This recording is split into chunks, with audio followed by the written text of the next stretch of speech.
Hello दोस्तों, global test India में आपका स्वागत है। आज का जो टॉपिक है वो भौतिक से रिलेटेड है। तो इससे पहले के लेक्चर में हम लोग कार्य के बारे में वास्तव में पढ़ा। इसके बाद जो है इस लेक्चर में हम लोग पढ़ेंगे ऊर्जा के बारे में। तो वास्तव में ऊर्जा क्या होता है, उसी संबंधित जितने भी क्वेश्चंस बनते हैं उसको भी देखेंगे, तथा इसकी जो प्रकार है जैसे गतिज ऊर्जा हुआ, स्थितिज ऊर्जा हुआ, तो उसको भी इस वीडियो में हम लोग अंत तक देख लेंगे, तथा उससे संबंधित जितने भी क्वेश्चन इंपॉर्टेंट बनते हैं एग्जाम की दृष्टि से उसको भी देखेंगे। ठीक है, तो वास्तव में ऊर्जा है क्या? ठीक है, तो ऊर्जा भौतिक का एक शब्द है। ठीक है, ये कहिए कि भौतिक राशि है। ठीक है, भौतिक राशि है तो ऊर्जा जो है यह कार्य करने की क्षमता है। ठीक है, तो कार्य करने की जो क्षमता है वह ऊर्जा कहलाता है। तो इसको हम लोग लिख लेते हैं, जो कार्य करने की क्षमता होता क्या है, तो एनर्जी। ठीक है, तो एनर्जी बराबर जो होता है वह क्या होता है, कार्य करने की क्षमता को। ठीक है, कार्य करने की क्षमता को क्या कहते हैं, ऊर्जा कहते हैं। ठीक है, ऊर्जा कहते हैं। तो बिना लॉन्ग परिभाषा को देखते हुए हम लोग शॉर्टकट में देख रहे हैं कि कार्य करने की जो क्षमता होता है वो क्या होता है, ऊर्जा होता है। ठीक है, तो इसका एसआई यूनिट जो है, एसआई यूनिट, ठीक है, तो एसआई यूनिट जो कार्य का एसआई यूनिट जो था न्यूटन मीटर। ठीक है, न्यूटन मीटर को ही क्या कहा जाता है, जूल कहा जाता है। ठीक है, इसका भी एसआई यूनिट क्या होता है, जूल होता है। और उसके बाद ये भी जान लेते हैं कि यह जो है यह एक अदिश राशि है। ठीक है, यह किस प्रकार की राशि, यह एक अदिश राशि है।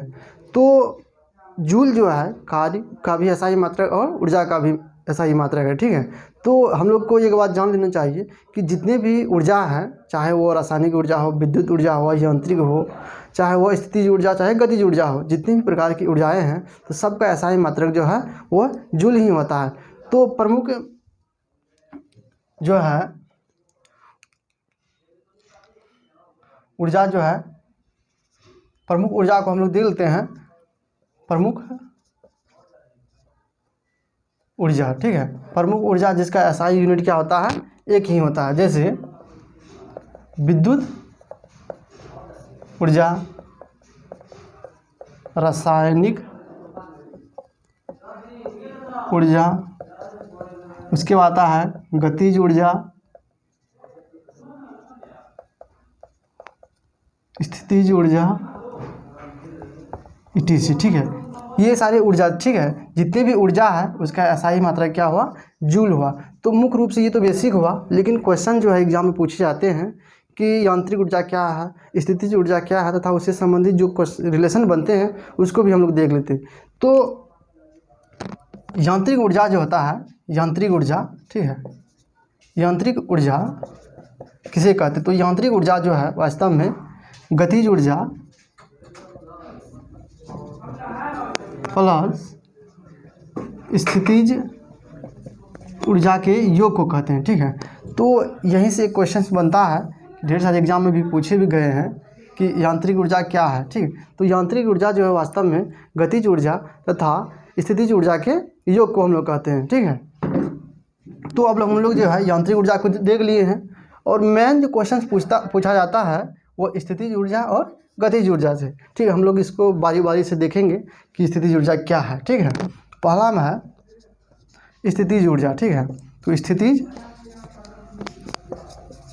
स्थितिज ऊर्जा, इसको इंग्लिश में जो है पोटेंशियल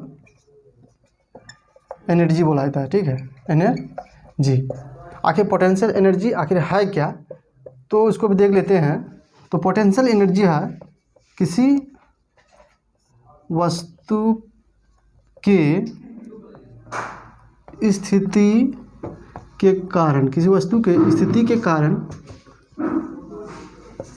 जो कार्य करने की क्षमता है, जो कार्य करने,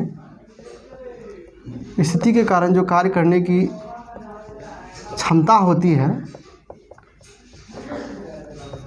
उसे स्थितिज ऊर्जा कहते हैं। ठीक है, वास्तव में स्थितिज ऊर्जा क्या है, किसी भी वस्तु को स्थिति के कारण जो कार्य करने की क्षमता होती है उसे स्थितिज ऊर्जा कहते हैं। ठीक है, तो इसका इक्वेशन जो बनता है पोटेंशियल एनर्जी। ठीक है, पोटेंशियल एनर्जी इक्वल टू होता है mgh। ठीक है, mgh होता है इसका इक्वेशन जहाँ पे जो है m का मतलब द्रव्यमान से है, उसके बाद g गुरुत्व त्वरण से है, उसके बाद लास्ट में होता है एज, जिसका अर्थ होता है ऊंचाई से है। ठीक है, इसमें जो है मुख्य क्वेश्चन जो पूछे जाते हैं कि स्थितिज ऊर्जा का जो है, स्थितिज ऊर्जा का मान जो है एच पे अर्थात ऊंचाई पे निर्भर करता है। ठीक है, ऊंचाई पर निर्भर करता है। ठीक, तो मुख्य क्वेश्चन जो यहीं से पूछा जाता है कि यह किस पर निर्भर करता है। तो ये एक क्वेश्चन बनता है यहाँ से। उसके बाद जो है और सारे क्वेश्चन भी बनते हैं कि स्थितिज ऊर्जा किसमें स्थितिज ऊर्जा पाया था, किसमें गतिज ऊर्जा पाया। तो इसको स्क्रीनशॉट ले लीजिए। उसके बाद हम लोग जानेंगे कि स्थितिज ऊर्जा किसमें किसमें किस कंडीशन में पाए जाते हैं। ठीक है, तो स्थितिज ऊर्जा जो है मुख्य रूप से इधर हम लोग लिख लेते हैं कि स्थितिज ऊर्जा किस किस कंडीशन में बनते हैं या पाए जाते हैं। ठीक है, तो स्थितिज ऊर्जा जो है 4-5 कंडीशन में, जो कि एग्जाम की दृष्टि से बहुत ही महत्वपूर्ण। तो पहला में देखेंगे कि स्थितिज ऊर्जा पोटेंशियल एनर्जी जो है कंडीशन। ठीक, पोटेंशियल एनर्जी का कंडीशन जो है किस स्थिति में होता है। तो पहला है कि तनी हुई डोरी या स्प्रिंग, तनी हुई डोरी या स्प्रिंग में जो है स्थितिज ऊर्जा होता है। ठीक, उसके बाद होता है छत से लगा पंखा, छत से लगा या कहिए छत से लटका हुआ पंखा में क्या पाया जाता है, स्थितिज ऊर्जा। उसके बाद होता है कि